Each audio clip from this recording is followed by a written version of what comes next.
Durante 20 años, nuestra unidad de transferencia genética del Instituto de Oncología Ángel Rofo viene realizando protocolos clínicos veterinarios de inmunoterapia genética. Estos protocolos, que fueron los primeros de América Latina, fueron planificados y producidos por nosotros. Todas las herramientas genéticas diseñadas y realizadas en nuestra unidad y probadas por nosotros en la clínica veterinaria, junto a profesionales veterinarios y con el consentimiento informado de los dueños de los pacientes. En animales que habían desarrollado tumores que carecían de un tratamiento efectivo, como el melanoma, los sarcomas de tejido blando y los osteosarcomas. Ya hemos tratado más de 1000 pacientes caninos con melanoma maligno mucoso, con resultados muy promisorios, que sentaron las bases de un protocolo clínico fase 1 para estudiar la seguridad de nuestro tratamiento en pacientes humanos con melanoma avanzado, en el marco de un proyecto subsidiado por la Agencia Nacional de Promoción Científica y Tecnológica. Este tratamiento produjo mínima toxicidad en los 2 pacientes que logramos tratar, pero no pudimos finalizar el protocolo por falta de pacientes. Mientras tanto, continuamos desarrollando nuevas estrategias diagnósticas, pronósticas y terapéuticas para el tratamiento de futuros pacientes veterinarios y humanos, enfocándonos principalmente en el melanoma maligno mucoso canino. Este tumor, que aparece generalmente en mucosa oral o interdigital, es similar al melanoma mucoso humano de cabeza y cuello, que es el más agresivo de los melanomas humanos, y al igual que el humano, el mucoso es el más agresivo de los melanomas caninos. El melanoma mucoso es un tumor altamente maligno, multifocal, muy invasivo, metastásico y letal. Por el hecho de ser mucoso, es un tumor de rápido crecimiento, invasión local y metástasis temprana, pues la gran irrigación linfovascular de las mucosas facilita su crecimiento y diseminación a todo el organismo, llegando rápidamente a una gran carga metastásica. De acuerdo con la literatura, las principales responsables de esta diseminación son unas vesículas llamadas genéricamente vesículas extracelulares, producidas y liberadas en gran número por las células tumorales. Estas vesículas median la reprogramación epigenética de las células que las endocitan. Así, cuando estas vesículas liberadas por las células tumorales son endocitadas por células normales, las transforman en tumorales. Y cuando son endocitadas por células del entorno tumoral, las transforman en protumorales, es decir, en células colaboradoras o aliadas del tumor que lo protegen y lo ayudan a crecer y diseminarse. Estas vesículas, además de transformar células normales en tumorales, pueden transformar células inmunes inmaduras en colaboradoras del tumor, como los linfocitos regulatorios y las células mieloides supresoras. Estas células, además de proteger al tumor del ataque del sistema inmune, promueven su crecimiento y diseminación. Además, cuando estas vesículas son endocitadas por fibroblastos del entorno tumoral, los transforman en fibroblastos asociados al tumor, los cuales, junto con las vesículas extracelulares, degradan la matriz extracelular, facilitando la diseminación y las metástasis. Cuando estas vesículas son endocitadas por células endoteliales, las transforman en protumorales. Además, promueven la angiogénesis. Y como si esto fuera poco, inician la formación de múltiples nichos premetastásicos en linfonódulos y órganos distantes. De acuerdo al tipo de tumor del que provienen, estas vesículas expresan en su superficie determinadas integrinas que, como si fueran un código postal, las dirigen a órganos específicos. Por ejemplo, las que expresan esta integrina se dirigen a pulmón y las que expresan esta otra se dirigen al hígado. Allí vuelven a transformar fibroblastos y células endoteliales en protumorales, aumentan la angiogénesis, promueven el reclutamiento de células inmunes de médula ósea, a las que transforman en protumorales. Y así forman múltiples nichos premetastásicos que atraen y alimentan a las células iniciadoras de tumor que dan origen a las metástasis. Además, el melanoma esconde más células iniciadoras de tumor de lo que se creía. Aproximadamente 1 de cada 4 células seleccionadas aleatoriamente de melanomas humanos puede dar origen a un nuevo tumor. Por lo tanto, la fuerte actividad de las vesículas extracelulares, que son las principales causantes del microambiente protumoral y los nichos premetastásicos, el alto porcentaje, 28% de células iniciadoras de tumor, y la gran capacidad de diseminación del melanoma mucoso por el rico suministro linfovascular de la mucosa, generan un tumor muy agresivo, metastásico y letal. Un tratamiento muy efectivo para controlar la enfermedad local y la diseminada por todo el organismo es la inmunoterapia. Pero la inmunoterapia sistémica, si bien logra mejores resultados que otras terapias, es muy agresiva y tóxica, y en muchos casos la toxicidad es tal que obliga a abandonar la terapia a más de la mitad de los pacientes, disminuyendo considerablemente su calidad de vida. Un tratamiento de administración local evitaría o reduciría la toxicidad sistémica, restringiendo la toxicidad a los sitios de inyección de estas citoquinas o sustancias inmunoterapéuticas, las cuales, en el momento de su administración, producen picos de alta concentración, dolor y toxicidad local. Pero si en lugar de inyectar las citoquinas y sustancias inmunoterapéuticas, inyectamos los genes que las codifican, tendríamos una producción continua y sostenida de estas sustancias en concentraciones casi fisiológicas y en los sitios donde son necesarias. Este tratamiento de inmunoterapia genética tiene mínima toxicidad local y es mucho menos invasivo, doloroso y tóxico que otras quimio, bio e inmunoterapias. Con esto en mente, diseñamos un tratamiento genético combinado que controle la enfermedad local, la enfermedad sistémica y la diseminación. Para controlar la enfermedad local, administramos en el tumor o en el entorno tumoral después de la cirugía un tratamiento genético que, además de destruir tumor, transforme el entorno protumoral generado por el tumor para protegerse en un entorno hostil al mismo, que atrae a las células inmunes que aprendieron a reconocer y a eliminar a las células tumorales gracias al segundo componente de este tratamiento, que es la vacuna genética. Pues para controlar la enfermedad diseminada es necesario despertar la inmunidad antitumoral en todo el organismo, mediante la administración periódica de esta vacuna genética compuesta por fragmentos de un pool de tumores formalizados y los genes que codifican para la interleuquina 2 y el factor estimulante de colonias de granulocitos y macrófagos. Para aumentar su efectividad, inyectamos la vacuna genética lejos del tumor y su entorno protumoral. Así, este combo, fragmentos de un pool de tumores formalizados y la expresión de estas dos citoquinas, genera una señal de alarma que atrae gran cantidad de células inmunes a la zona de la vacuna. La expresión de interleuquina 2 en esta zona activa y promueve la proliferación de los natural killer y de los linfocitos CD4 y CD8 que llegan a la vacuna. Pero el gran amplificador de esta respuesta inmune es el GM-CSF, que atrae y activa a las células presentadoras de antígenos, las cuales fagocitan los antígenos tumorales y, gracias a su alta capacidad migratoria, migran a los distintos órganos linfáticos periféricos.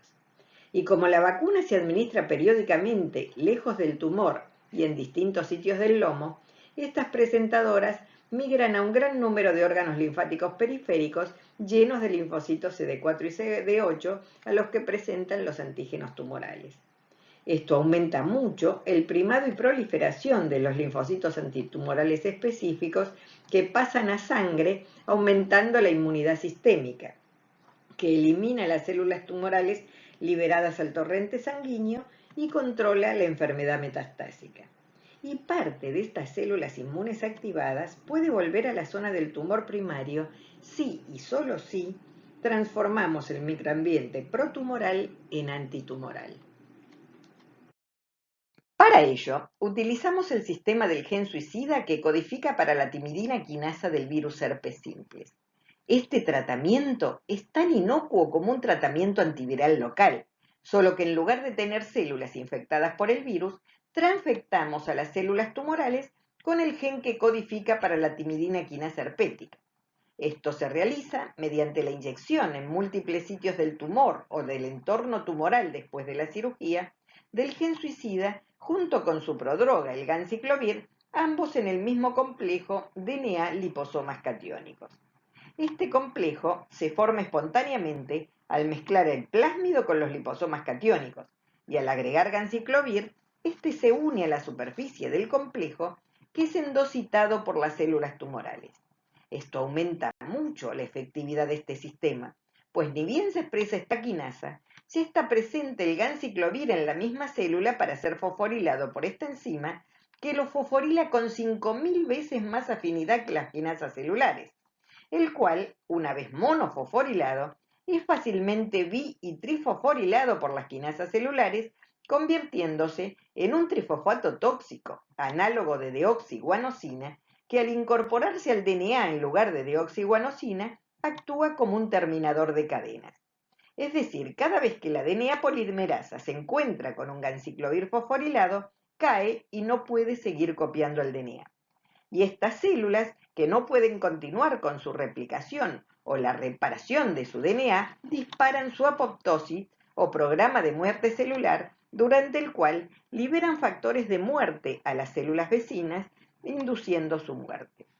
Mediante este efecto en cadena, denominado efecto bystander, el suicidio de un pequeño porcentaje de células transfectadas con este gen induce la muerte de un número mucho mayor de células tumorales. Pero esta no es la única ventaja de este sistema suicida. La gran ventaja de este tratamiento es que la muerte de estas células inducidas por este sistema suicida genera una señal de alarma que aumenta la afluencia de células inmunes hacia el tumor, muchas de ellas con información antitumoral a causa de la vacuna. Estas células inmunes siguen destruyendo tumor y liberando citoquinas proinflamatorias que van transformando el microambiente protumoral en antitumoral. Y esto es fundamental para el control de la enfermedad local por inmunoterapia, pues muchos protocolos han fallado y fallan cuando no tienen en cuenta este microambiente protumoral, que no atrae a las células inmunes activadas por la inmunoterapia, y las pocas que llegan al microambiente protumoral entra en un estado de inactivación o anergia que lleva a la apoptosis. Solo en un microambiente tumoral inmunoestimulatorio, las células inmunes activadas por la vacuna van a trabajar eficientemente destruyendo el tumor residual y liberando citoquinas inmunoestimulatorias que siguen contrarrestando la inmunosupresión generada por el tumor y aumentando el microambiente tumoral inmunoestimulatorio. Esta prolongada destrucción tumoral en un microambiente inmunoestimulatorio va transformando al tumor en una vacuna antitumoral, que a medida que se autodestruye, atrae hacia sí a las células inmunes activadas por la vacuna y a las células presentadoras de antígenos, que fagocitan a las células tumorales muertas y presentan los antígenos tumorales no solo a los linfocitos que llegan al tumor, sino que migran a los ganglios linfáticos drenantes del tumor, donde presentan los antígenos y activan a los linfocitos antitumorales específicos. Todo esto aumenta mucho el número de linfocitos antitumorales específicos activados que pasan a sangre y controlan la enfermedad sistémica. Y parte vuelve al tumor, atraída por el microambiente tumoral inmunoestimulatorio, y sigue destruyendo tumor. De esta manera, generamos un circuito de retroalimentación positiva donde la respuesta inmune local aumenta la respuesta inmune sistémica y la respuesta inmune sistémica potencia la respuesta inmune local. Sabemos que el gen suicida fue capaz de eliminar a las células iniciadoras de tumor, pues en los protocolos en que se utilizó solamente gen suicida intratumoral, se produjeron respuestas completas con desaparición macroscópica de la masa tumoral. Por lo tanto, en estos pacientes, el gen suicida eliminó a las células iniciadoras de tumor, responsables del crecimiento, recurrencia e iniciación de los tumores. Pero los tumores muy grandes y agresivos fueron resistentes al tratamiento con el gen suicida. Por todo esto, en protocolos posteriores, administramos, además de gen suicida, el gen que codifica para el interferón beta canino, solo o coadministrado con bleomicina. Nuevamente aquí, al mezclar el gen interferón con los liposomas catiónicos, se forma espontáneamente el complejo y al agregar bleomicina, ésta se une a la superficie del complejo que es endocitado directamente por las células tumorales a las que lleva la muerte. Y estas células en proceso de muerte liberan factores de muerte a las células vecinas, induciendo la muerte de un número mucho mayor de células vecinas. Pero además, este tratamiento indujo otro importante mecanismo que está controlando la diseminación de la enfermedad, la encapsulación del tumor. Este fenómeno, que ya veníamos observando en nuestros pacientes veterinarios, lo corroboramos en este modelo murino muy agresivo que refleja la agresividad del melanoma mucoso. Tanto el gen suicida como la vacuna inducen esta cápsula que apareció en un 57% de los ratones tratados con gen suicida, en un 67% de los ratones tratados con vacuna y en un 83% de los ratones tratados con el tratamiento combinado. Pero no se produjo en ninguno de los ratones controles tratados con un gen no terapéutico. Es más, el grosor y la infiltración inmune de esta cápsula es proporcional a la respuesta inmune local inducida por los tratamientos. Mientras que los tumores tratados con el gen no terapéutico no presentaban cápsula, los de los ratones tratados solo con vacuna presentan una cápsula fina, irregular y poco infiltrada. Los tumores de los ratones tratados con el gen suicida intratumoral presentan una cápsula más gruesa y más infiltrada de células inmunes. Y observen el grosor y la infiltración inmune de la cápsula de los ratones tratados con gen suicida más vacuna. Por lo tanto, esta cápsula no la genera el tumor para protegerse, sino la respuesta inmune inducida por los tratamientos para evitar la invasión local y la diseminación. Esto fue corroborado por tomografía por emisión de positrones. Esta fue realizada aproximadamente 20 días después de la extracción quirúrgica de los tumores, por lo tanto, los tumores que aparecen acá son las recidivas. Mientras que el ratón tratado con el gen no terapéutico presentaba un tumor diseminado, invadiendo tejido adyacente, el tratado solo con vacunas presentaba un tumor confinado, limitado en su crecimiento por esta cápsula, confirmada luego por necropsia. En cambio, los ratones tratados con gen suicida solo o combinado con vacunas no tenían recidiva, pues en ambos grupos el 50% de los ratones no tuvo recidiva y el otro 50% la postergó. Uno de los ratones tratados con gen suicida solo presentaba una alta captación de fluorodeoxiglucosa en pulmón, compatible con metástasis pulmonar que fue corroborada en la necropsia. En este ratón, el tumor primario carecía de cápsula.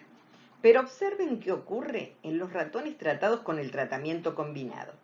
Se encontró una marcada acumulación de fluorodeoxiglucosa en los ganglios del cuello, en el timo, en el vaso y a lo largo de la columna vertebral, que está mostrando una importante activación y o proliferación de las células contenidas en estos órganos linfáticos, ganglios, timo, vaso, médula ósea a lo largo de la columna vertebral, que son las células inmunes que se están activando y o proliferando y por ende aumentando la captación de fluorodeoxiglucosa.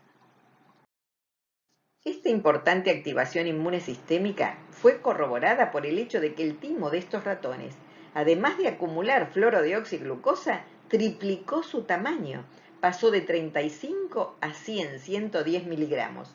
Y esto ocurrió en un 83% de los ratones que recibieron el tratamiento combinado y en un 43% de los ratones tratados con gen suicida intratumoral.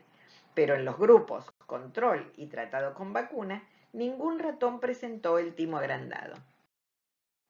Pero además, nuestro tratamiento genético induce otro importante mecanismo.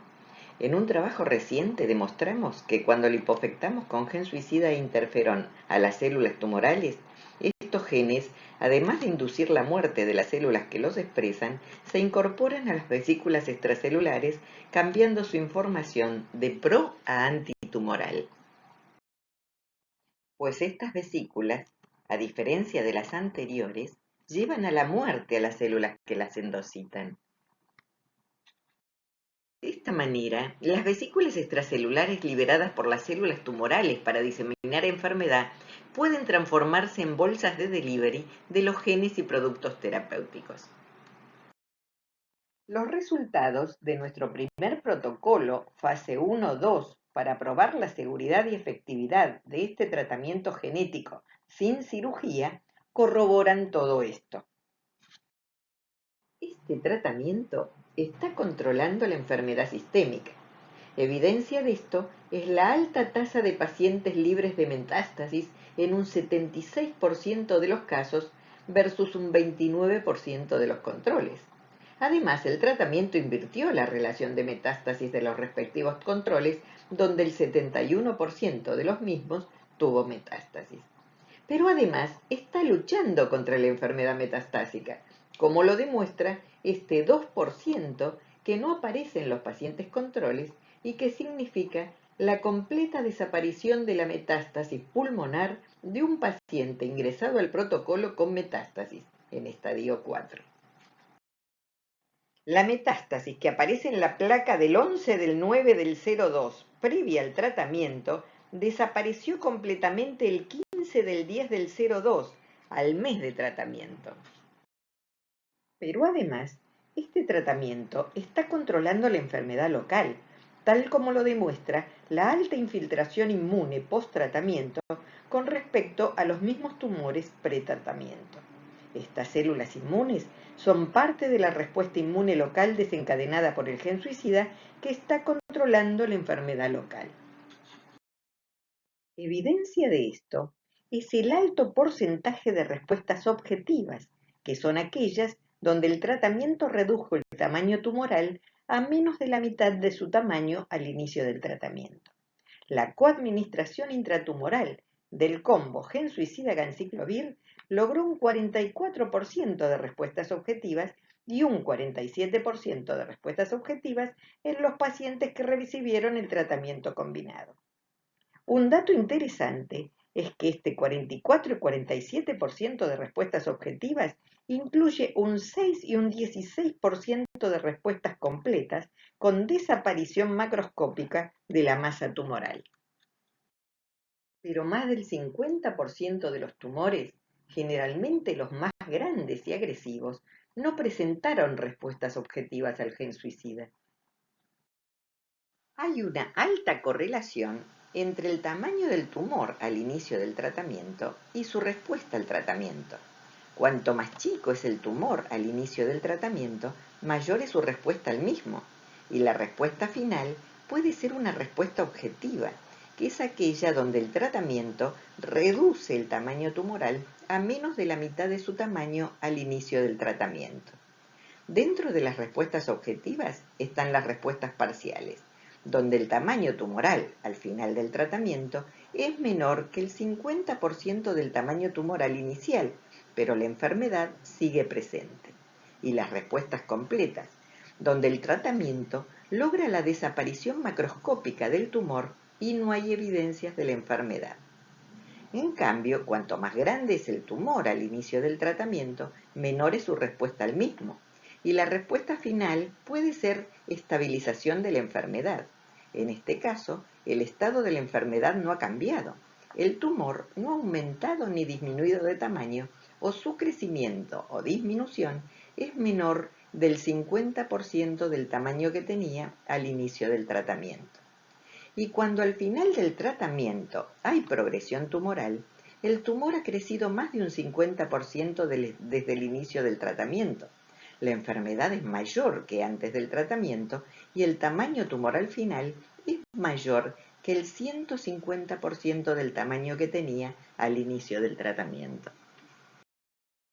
En resumen, este tratamiento de inmunoterapia génica combinada estaría produciendo una gran activación de la respuesta inmune sistémica que está controlando la enfermedad metastásica, una gran activación de la respuesta inmune local que está controlando la enfermedad local y la encapsulación del tumor que está controlando la diseminación. Pero todos estos mecanismos están contrarrestando todos los mecanismos que desarrolla este tumor de rápido crecimiento debido a la alta proporción de células iniciadoras de tumor, de rápida diseminación de células y vesículas extracelulares a través de la irrigación linfovascular de las mucosas. Todo esto lleva a un aumento del microambiente protumoral y de los nichos premetastásicos y a una gran carga metastásica. Para colmo, esta confrontación de fuerzas pro y antitumorales lleva a mucha muerte celular y a mucha liberación de vesículas extracelulares pro y antitumorales que pueden llevar a saturación y daño de los órganos excretores. Por lo tanto, para volcar la balanza hacia una respuesta antitumoral, debemos reducir o eliminar por cirugía al principal responsable de todos estos mecanismos, que es el tumor primario. Por eso, esta inmunoterapia genética combinada es mucho más exitosa como adyuvante de cirugía, tal como demostramos en estos 3 extensos y prolongados protocolos adyuvantes de cirugía con 9, 6 y 6 años de seguimiento. En líneas generales, los pacientes a su ingreso al protocolo son sometidos a una cirugía con extirpación total o parcial del tumor, al final de la cual administramos en el lecho quirúrgico múltiples inyecciones de gen suicida en el primer protocolo, gen suicida e interferón en el segundo protocolo o gen suicida, interferón y bleomicina en el tercer protocolo. El mismo día de la cirugía administramos la vacuna genética y continuamos administrando periódicamente la vacuna sin tratar la zona del tumor local.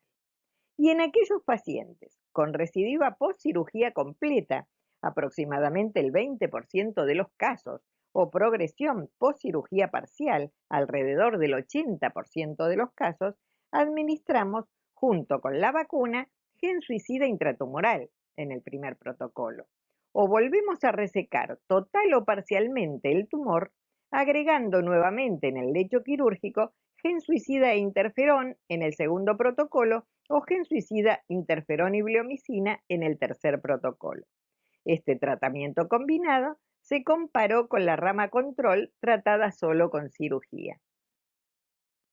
Promediando los 3 protocolos adyuvantes de cirugía descriptos, encontramos que este único tratamiento genético o quimiogenético del lecho quirúrgico, sostenido por la aplicación periódica de la vacuna genética, alcanza para contrarrestar la enfermedad residual mínima en los casos en que pudo realizarse la extirpación completa del tumor. Previno la recurrencia postquirúrgica en un 52% de los pacientes con respecto a un 7% de los controles tratados solo con cirugía completa, y solo un 16% de los pacientes tuvieron recidiva versus el 67% de los respectivos controles. En cambio, cuando la extirpación del tumor fue parcial, este único tratamiento del lecho quirúrgico, sostenido por la administración periódica de la vacuna, solo evitó la progresión del tumor remanente en el 6% de los pacientes y el 3% de los controles. En cambio, en el 26% de los pacientes y 22% de los controles, el tumor remanente progresó.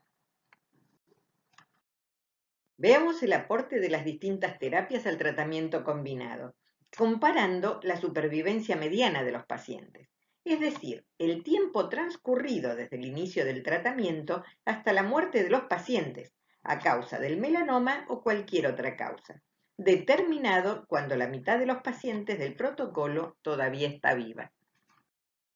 Mientras que la supervivencia mediana de los pacientes que recibieron solo cirugía con extirpación completa del tumor fue de 95 días, la supervivencia mediana de aquellos que además de cirugía completa recibieron periódicamente la vacuna genética se extendió a 614 días. Y si además de cirugía completa y vacuna, los pacientes recibieron por una cabeza el día de la cirugía gen suicida, interferón y bleomicina en el lecho quirúrgico, su supervivencia mediana aumentó de 614 a 880 días. Pero la mayoría de estos pacientes es geronte y gran parte de ellos muere por causas no relacionadas con el melanoma, generalmente asociadas a su edad. Por eso también consideramos la expectativa de vida al melanoma, es decir, la supervivencia mediana al melanoma, considerando como evento a los pacientes que fallecieron a causa del melanoma, momento en que desciende la curva de Kaplan-Meier, y como evento cero a los pacientes que fallecieron por causas no relacionadas con el melanoma, como accidentes, vejez o abandonaron el protocolo. En este caso, la curva se detiene el día del evento, pero no baja. En el caso de los pacientes controles tratados solo con cirugía, la expectativa de vida al melanoma fue muy similar a la supervivencia mediana, demostrando que casi todos los pacientes de este grupo murió a causa del melanoma. En cambio, en los pacientes que recibieron cirugía y vacuna, la expectativa de vida al melanoma se mantuvo por encima del 50% durante 5 años. Lo mismo ocurrió con los pacientes que recibieron el tratamiento completo. La curva de expectativa de vida al melanoma no alcanzó la mediana, se mantuvo por encima del 60% a lo largo de 6 años. Estos resultados demuestran que el tratamiento está cronificando la enfermedad de tal manera que más de la mitad de nuestros pacientes muere antes por otras causas no relacionadas con el melanoma. Esto lo corroboraron las curvas de supervivencia libres de enfermedad, que representan el periodo de tiempo desde el comienzo del tratamiento en que el paciente se mantiene sin metástasis ni enfermedad local hasta el primero de estos eventos.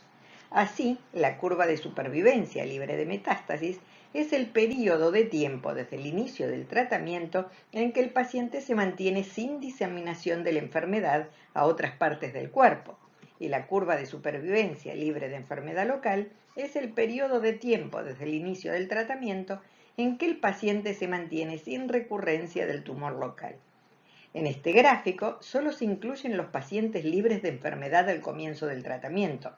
Están excluidos aquellos a los que solo pudo realizarse cirugía parcial y los ingresados al protocolo con metástasis.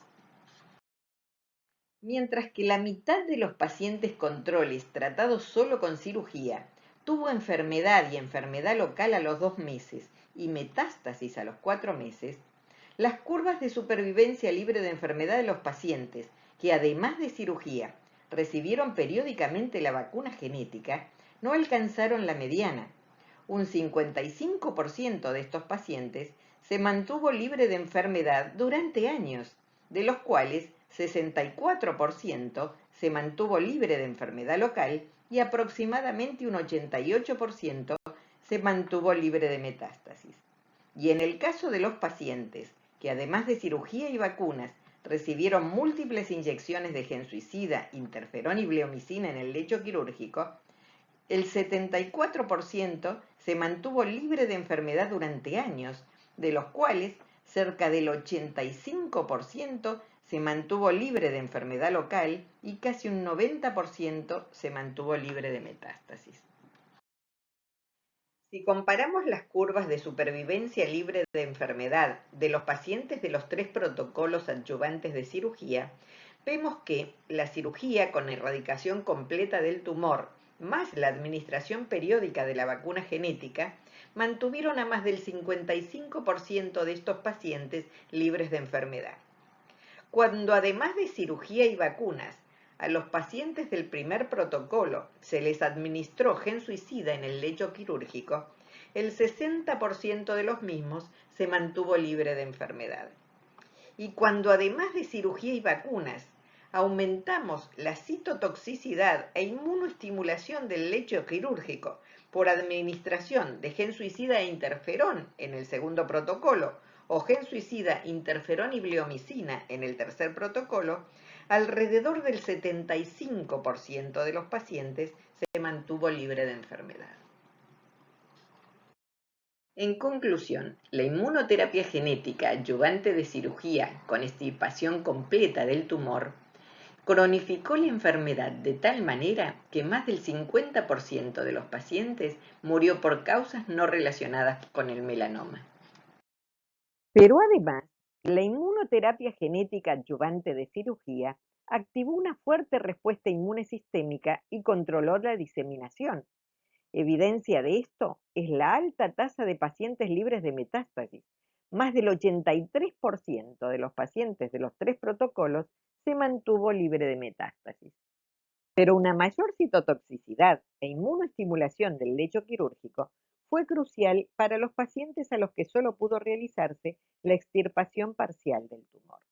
Cuando comparamos estos casos en los 3 protocolos adyuvantes de cirugía, vemos que mientras que la mitad de los pacientes que recibieron solo cirugía parcial muere antes de los 67 días, los pacientes del primer protocolo, que además de cirugía recibieron la vacuna periódica y gen suicida intra y peritumoral en el lecho quirúrgico, triplicaron la supervivencia de los controles a 201 días. En el segundo protocolo, luego de la extirpación parcial del tumor, aumentamos la citotoxicidad e inmunoestimulación del tumor remanente y del entorno tumoral por administración de gen suicida e interferón en el lecho quirúrgico.